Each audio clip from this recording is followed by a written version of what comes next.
11월 15일 월요일 하나님의 말씀은 욥기 25장 1절에서 6절까지 말씀입니다. 수아 사람 빌닷이 대답하여 이르되 하나님은 주권과 위엄을 가지셨고 높은 곳에서 화평을 베푸시느니라. 그의 군대를 어찌 계수할 수 있으랴. 그가 비추는 광명을 받지 않은 자가 누구냐.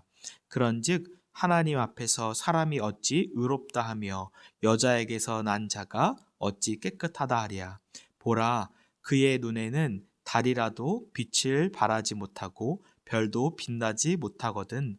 하물며 구더기 같은 사람, 벌레 같은 인생이랴. 아멘.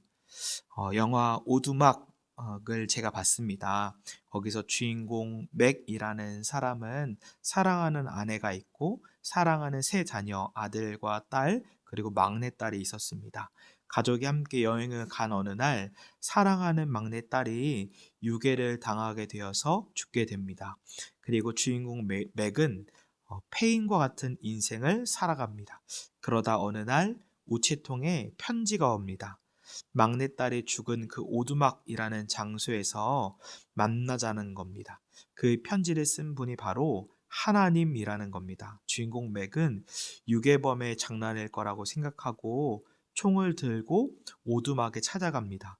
그런데 정말 주인공 맥이 하나님을 만나게 됩니다. 이것이 소설이기 때문에 그 삼위일체 하나님을 정말 생생하고 재미있게 잘 표현했습니다. 그러나 이 주인공 맥은 하나님과 대화를 하고 아무리 대화를 해도 끊이지 않는 질문이 있었는데 왜 하나님은 사랑하는 딸을 그 고통 가운데 내버려 두셨는가입니다. 그러면서 그 주인공 맥의 마음속에 하나님도 심판받아야 한다라는 생각이 있게 됩니다. 그러다가 이 주인공 맥이 위스덤이라는 지혜자를 만나게 됩니다.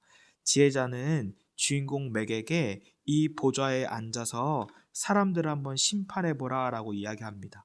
주인공 맥은 너무나 쉽게 살인자 심판하고 악한 자도 심판하고 모두 지옥의 심판으로 판결을 내립니다. 그리고 마지막에는 그 막내딸을 죽도록 내버려둔 하나님마저 심판해버립니다. 지혜자는 끝까지 이 주인공 맥을 몰아간 뒤에 맥의 사랑하는 아들과 딸, 첫째와 둘째를 하나는 천국으로, 하나는 지옥으로 심판하라고 합니다. 이때 주인공 맥은 절대 심판할 수 없다라고 얘기합니다. 그러나 지혜자는 끝까지 심판해야 된다고 말을 하고 이 주인공 맥은 결국에 자녀들이 아니라 자기 자신이 대신해서 심판을 받겠다고 말합니다. 이 영화 속 주인공 맥의 문제는 무엇이 있을까요? 그것은 맥 자기 자신이 보좌, 하나님의 자리에 올라가 있는 것이었습니다. 그렇다면 오늘 성경은 오늘 우리에게 무엇이라고 말하고 있을까요? 욥기 25장 1절에서 6절 말씀은 짧은 빌닷의 말입니다. 이 두 번째 사이클까지는 계속 이 빌닷이 불을 뿜으면서 아주 이야기하다가 갑자기 극도로 위축되면서 아주 적은 분량 6절밖에 말을 하지 않습니다. 왜 이렇게 빌닷이 짧게 말을 하는가? 그것은 이것이 대화가 지혜자의 대결인데 첫 번째 이유로는 더 이상 욥을 설득할 수 없는 논리의 한계에 부딪힌 것으로 보입니다. 그리고 둘째는 이 빌닷의 발언 중에 욥의 말을 끊고 세 번째 발언에서 소발을 하지 못하도록 차단한 것, 그것으로도 볼 수 있습니다. 욥기 25장 1절에서 3절 상반절에는 빌닷이 신론에 대해서 말하고 있습니다. 신론이란 쉽게 말해서 성경의 가르침에 따라 하나님에 대해서 논하는 것입니다. 그리고 욥기 25장 4절에서 6절 말씀은 빌닷이 인간론에 대해서 말하고 있습니다. 인간론이란 성경의 가르침에 따른 사람에 대해서 논하는 것입니다. 제가 25장 2절을 읽어드리겠습니다. 하나님은 주권과 위엄을 가지셨고 높은 곳에서 화평을 베푸시느니라. 빌닷은 하나님의 절대 주권을 이야기하면서 하나님은 지극히 높은 곳에서 화평, 샬롬을 주시는 분이라고 말합니다. 빌닷이 먼저 하나님의 주권과 위엄을 강조하는 이유는 사실 인간론에서 인간의 아주 미천함을 두드러지게 드러내기 위함입니다. 욥기 25장 3절을 제가 읽어드리겠습니다. 그의 군대를 어찌 계수할 수 있으랴. 그가 비추는 광명을 받지 않은 자가 누구냐. 여기서 그가 비추는 광명을 받지 않은 자가 누구냐라는 것은 즉 하나님의 은혜로운 통치를 의미합니다. 그런데 욥기를 아주 잘 해석한 크리스토퍼 애쉬라는 아주 부정적으로 해석합니다. 즉 하나님이 욥 네가 은밀히 짓는 죄에 대해서 하나님의 시선을 피할 수 있을 것 같으냐? 라는 메시지를 주는 겁니다. 그러면서 빌닷은 25장 6절에 다음과 같이 말합니다. 하물며 구더기 같은 사람, 벌레 같은 인생이랴. 직역하면 하물며 사람 구더기, 인생 벌레랴입니다. 전치사나 접속사가 없습니다. 너는 구더기 같은 사람이야. 벌레 같은 인생이야. 즉 빌닷이 진짜 욥에게 하고 싶은 말은 이것입니다. 사실 빌닷이 하나님의 주권을 진짜 강조하고 싶으면 이 순서가 바뀌어야 됩니다. 우리는 죄인이지만 하나님께만 소망이 있다. 근데 빌닷은 그걸 말하고 싶은 것이 아니라 먼저 하나님의 주권을 말함으로 넌 죄인이다 라고 이야기하는 것입니다. 그러나 이 빌닷의 말 자체는 옳은 것 같지만 그 보상 교리를 뛰어넘으신 인과응보를 초월하시는 하나님의 입장에서는 전혀 적용되지 않습니다. 그래서 이 욥기 끝에서는 하나님께서 세 친구를 모두 책망하시는 것입니다. 이 빌닷의 숨은 마음 안에 무엇이 있습니까? 그것은 나는 옳다 이것이 있습니다. 나는 의롭기 때문에 심판을 받지 않은 거고 욥 너는 죄인이기 때문에 심판을 받은 거야. 우리 성도님 우리에게 적용한다면 우리의 문제는 무엇이 있겠습니까? 이 영화 속 맥과 같이 욥기 속의 빌닷과 같이 남을 판단하는 그 자리에 우리가 올라가 있는 것입니다. 야고보서 4장 11절 12절 말씀을 읽어드리겠습니다. 형제들아 서로 비방하지 말라.